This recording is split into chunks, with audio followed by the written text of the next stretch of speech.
members, I'm appalled. I am absolutely appalled. These faith-based organizations are opening their kitchens for our most vulnerable and needy citizens that cannot afford to put a meal on their plate. I am appalled to think that these organizations are trying to compete with our businesses, to suggest that they're competing with our businesses. You name me one business that's giving free food to our most vulnerable. We ought to be ashamed that we're even having this discussion.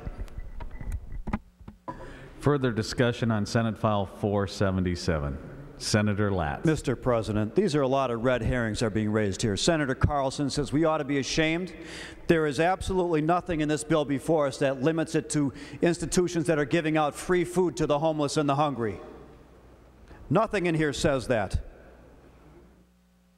It says meals, fundraisers, or community events conducted in the building or on the grounds of a faith-based organization if they've got one person on site who's taken a food safety course.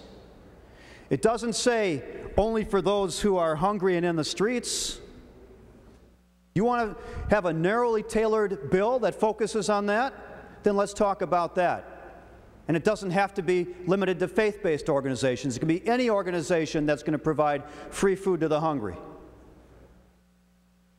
Then I think you got a whole different story. You talk about the other exemptions that are in the bill here, members.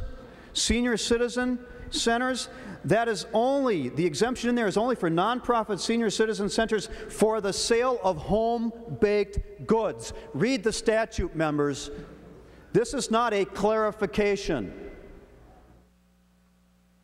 Every other exemption that is in the statute right now deals with food that is brought in from outside, as far as I can tell my read here. Or if it's a college university, they've got to comply with their own health regulations that are promulgated by the college and university. This is a very broad bill, members. And this will be in direct competition with your local venues, only because it happens to be a house of worship. That's the only basis for this. I'm not ashamed at all. Should everyone with a stove be required to Come on, members. That argument is completely out of bounds here. It's not what this bill is about. If you're opening up your doors to invite members of the public in, to have fundraisers, to have weddings, the wedding guests could be from all over the country, not just the neighbor that is hungry and unable to afford dinner that night. This is a whole different ball of wax than what the proponents for this bill are saying it is. So let's understand at least that what we're voting on is a specific faith-based exemption from our food safety laws in Minnesota.